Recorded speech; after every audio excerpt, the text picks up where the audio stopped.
This is the number of the things for the tabernacle of the testimony, as they were numbered according to the command of Moses, for the service of the Levites, by the hand of Ithamar the son of Aaron the priest. Now Bezalel the son of Uri, the son of Hur, of the tribe of Judah, made all that the Lord had commanded Moses. With him was Aholiab the son of Ahisamach, of the tribe of Dan, an engraver and a skillful workman, and a weaver in blue and in purple and in scarlet material, and fine linen. All the gold that was used for the work, in all the work of the sanctuary, even the gold of the wave offering, was 29 talents and 730 shekels, according to the shekel of the sanctuary. The silver of those of the congregation who were numbered was 100 talents and 1,775 shekels, according to the shekel of the sanctuary. A bekah a head, that is, half a shekel according to the shekel of the sanctuary, for each one who passed over to those who were numbered, from 20 years old and upward, for 603,550 men. The 100 talents of silver were for casting the sockets of the sanctuary, and the sockets of the veil, 100 sockets for the 100 talents, a talent for a socket. Of the 1,775 shekels, he made hooks for the pillars and overlaid their tops and made bands for them. The bronze of the wave offering was 70 talents and 2,400 shekels. With it he made the sockets to the doorway of the tent of meeting, and the bronze altar and its bronze grating, and all the utensils of the altar, and the sockets of the court all around, and the sockets of the gate of the court, and all the pegs of the tabernacle, and all the pegs of the court all around. Chapter 39. Moreover, from the blue and purple and scarlet material, they made finely woven garments for ministering in the holy place, as well as the holy garments which were for Aaron, just as the Lord had commanded Moses. He made the ephod of gold, and of blue and purple and scarlet material, and fine twisted linen. Then they hammered out gold sheets and cut them into threads to be woven in with the blue and the purple and the scarlet material, and the fine linen, the work of a skillful workman. They made attaching shoulder pieces for the ephod. It was attached at its two upper ends. The skillfully woven band which was on it was like its workmanship, of the same material, of gold and of blue and purple and scarlet material, and fine twisted linen, just as the Lord had commanded Moses. They made the onyx stones set in gold filigree settings. They were engraved like the engravings of a signet, according to the names of the sons of Israel. And he placed them on the shoulder pieces of the ephod, as memorial stones for the sons of Israel, just as the Lord had commanded Moses. He made the breastpiece, the work of a skillful workman, like the workmanship of the ephod, of gold and of blue and purple and scarlet material, and fine twisted linen. It was square. They made the breastpiece folded double, a span long and a span wide when folded double. And they mounted 4 rows of stones on it. The first row was a row of ruby, topaz, and emerald, and the second row a turquoise, a sapphire, and a diamond, and the third row a jacinth, an agate, and an amethyst, and the fourth row a beryl, an onyx, and a jasper. They were set in gold filigree settings when they were mounted. The stones were corresponding to the names of the sons of Israel. They were 12, corresponding to their names, engraved with the engravings of a signet, each with its name for the 12 tribes. They made on the breastpiece chains like cords of twisted cordage work in pure gold. They made 2 gold filigree settings and 2 gold rings, and put the 2 rings on the 2 ends of the breastpiece. Then they put the 2 gold cords in the 2 rings at the ends of the breastpiece. They put the other 2 ends of the 2 cords on the 2 filigree settings, and put them on the shoulder pieces of the ephod at the front of it. They made 2 gold rings and placed them on the 2 ends of the breastpiece, on its inner edge which was next to the ephod.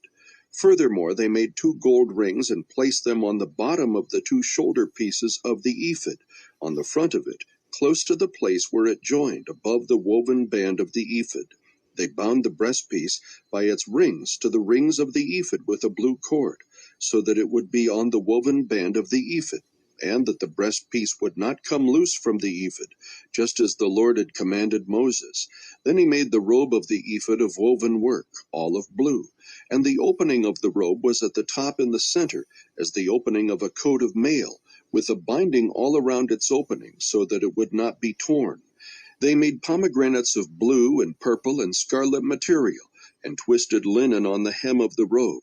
They also made bells of pure gold, and put the bells between the pomegranates all around on the hem of the robe, alternating a bell and a pomegranate all around on the hem of the robe for the service, just as the Lord had commanded Moses. They made the tunics of finely woven linen for Aaron and his sons, and the turban of fine linen, and the decorated caps of fine linen, and the linen breeches of fine twisted linen, and the sash of fine twisted linen, and blue and purple and scarlet material, the work of the weaver, just as the Lord had commanded Moses. They made the plate of the holy crown of pure gold, and inscribed it like the engravings of a signet, holy to the Lord. They fastened a blue cord to it, to fasten it on the turban above, just as the Lord had commanded Moses. Thus all the work of the tabernacle of the tent of meeting was completed. And the sons of Israel did according to all that the Lord had commanded Moses. So they did. They brought the tabernacle to Moses, the tent and all its furnishings, its clasps, its boards, its bars, and its pillars, and its sockets, and the covering of ram's skins dyed red, and the covering of porpoise skins, and the screening veil, the ark of the testimony and its poles, and the mercy seat, the table, all its utensils, and the bread of the presence, the pure gold lampstand with its arrangement of lamps and all its utensils, and the oil for the light, and the gold altar, and the anointing oil, and the fragrant incense, and the veil for the doorway of the tent, the bronze altar and its bronze grating, its poles and all its utensils, the laver and its stand, the hangings for the court, its pillars and its sockets, and the screen for the gate of the court, its cords and its pegs, and all the equipment for the service of the tabernacle, for the tent of meeting, the woven garments for ministering in the holy place, and the holy garments for Aaron the priest, and the garments of his sons to minister as priests. So the sons of Israel did all the work according to all that the Lord had commanded Moses. And Moses examined all the work, and behold, they had done it, just as the Lord had commanded. This they had done. So Moses blessed them. Chapter 40. Then the Lord spoke to Moses, saying, On the first day of the first month you shall set up the tabernacle of the tent of meeting. You shall place the ark of the testimony there, and you shall screen the ark with the veil. You shall bring in the table and arrange what belongs on it, and you shall bring in the lampstand and mount its lamps. Moreover, you shall set the gold altar of incense before the ark of the testimony, and set up the veil for the doorway to the tabernacle. You shall set the altar of burnt offering in front of the doorway of the tabernacle of the tent of meeting. You shall set the laver between the tent of meeting and the altar, and put water in it. You shall set up the court all around, and hang up the veil for the gateway of the court. Then you shall take the anointing oil, and anoint the tabernacle, and all that is in it, and shall consecrate it and all its furnishings, and it shall be holy. You shall anoint the altar of burnt offering and all its utensils, and consecrate the altar shall be most holy. You shall anoint the laver and its stand, and consecrate it.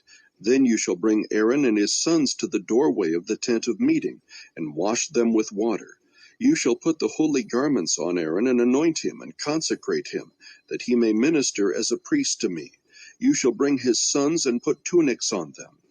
And you shall anoint them even as you have anointed their father, that they may minister as priests to me, and their anointing will qualify them for a perpetual priesthood throughout their generations. Thus Moses did, according to all that the Lord had commanded him, so he did. Now in the first month of the second year, on the first day of the month, the tabernacle was erected. Moses erected the tabernacle and laid its sockets, and set up its boards, and inserted its bars, and erected its pillars. He spread the tent over the tabernacle, and put the covering of the tent on top of it, just as the Lord had commanded Moses. Then he took the testimony and put it into the ark, and attached the poles to the ark, and put the mercy seat on top of the ark.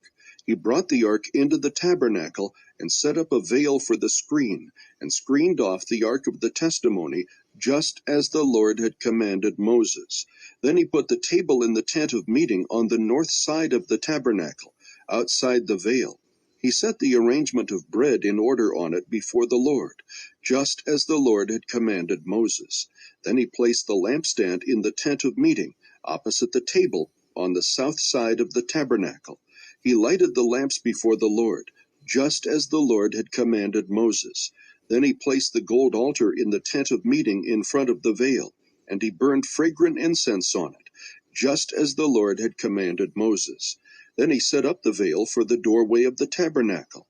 He set the altar of burnt offering before the doorway of the tabernacle of the tent of meeting, and offered on it the burnt offering and the meal offering, just as the Lord had commanded Moses. He placed the laver between the tent of meeting and the altar and put water in it for washing. From it Moses and Aaron and his sons washed their hands and their feet. When they entered the tent of meeting and when they approached the altar, they washed, just as the Lord had commanded Moses. He erected the court all around the tabernacle and the altar, and hung up the veil for the gateway of the court. Thus Moses finished the work. Then the cloud covered the tent of meeting, and the glory of the Lord filled the tabernacle. Moses was not able to enter the tent of meeting because the cloud had settled on it, and the glory of the Lord filled the tabernacle. Throughout all their journeys, whenever the cloud was taken up from over the tabernacle, the sons of Israel would set out. But if the cloud was not taken up, then they did not set out until the day when it was taken up. For throughout all their journeys, the cloud of the Lord was on the tabernacle by day, and there was fire in it by night, in the sight of all the house of Israel.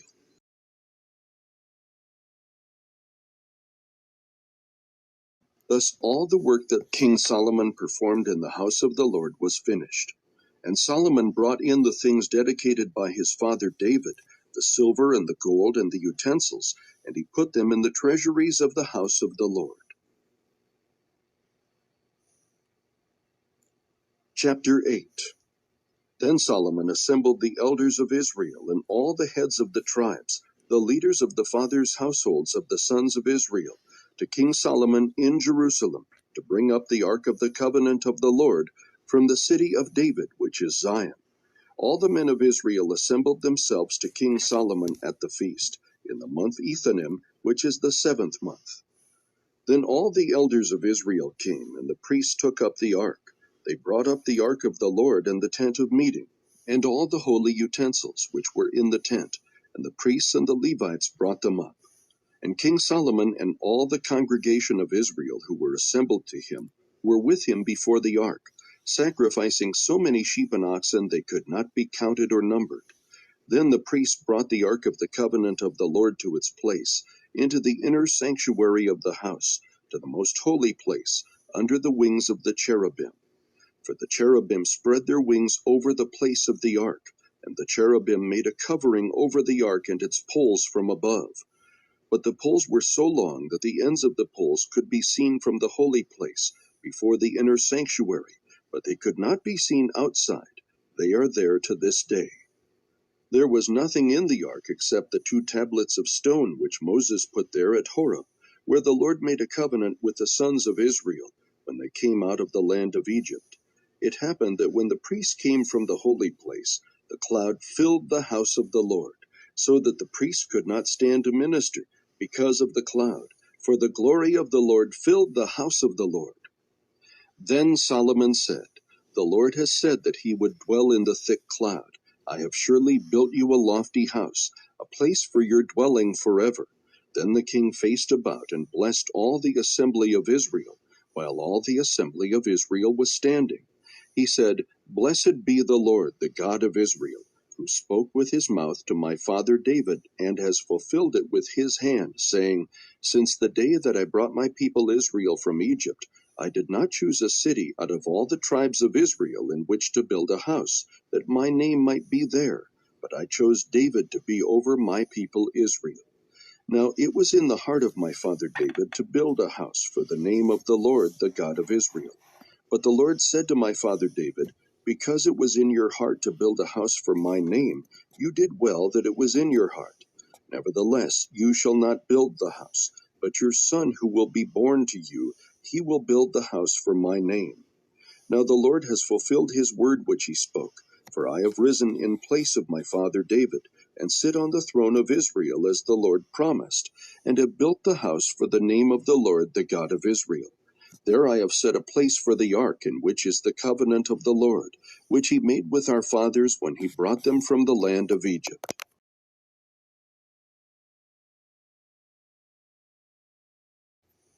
Chapter 16. Now he was also saying to the disciples, there was a rich man who had a manager, and this manager was reported to him as squandering his possessions. And he called him and said to him, what is this I hear about you? Give an accounting of your management, for you can no longer be manager. The manager said to himself, what shall I do, since my master is taking the management away from me?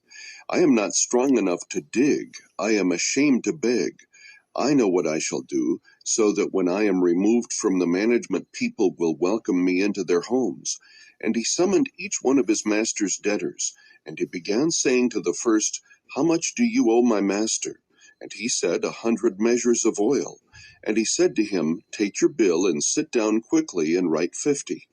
Then he said to another, and how much do you owe? And he said, 100 measures of wheat. He said to him, take your bill and write 80. And his master praised the unrighteous manager because he had acted shrewdly. For the sons of this age are more shrewd in relation to their own kind than the sons of light. And I say to you, make friends for yourselves by means of the wealth of unrighteousness, so that when it fails, they will receive you into the eternal dwellings. He who is faithful in a very little thing is faithful also in much, and he who is unrighteous in a very little thing is unrighteous also in much. Therefore, if you have not been faithful in the use of unrighteous wealth, who will entrust the true riches to you? And if you have not been faithful in the use of that which is another's, who will give you that which is your own? No servant can serve two masters, for either he will hate the one and love the other, or else he will be devoted to one and despise the other. You cannot serve God and wealth. Now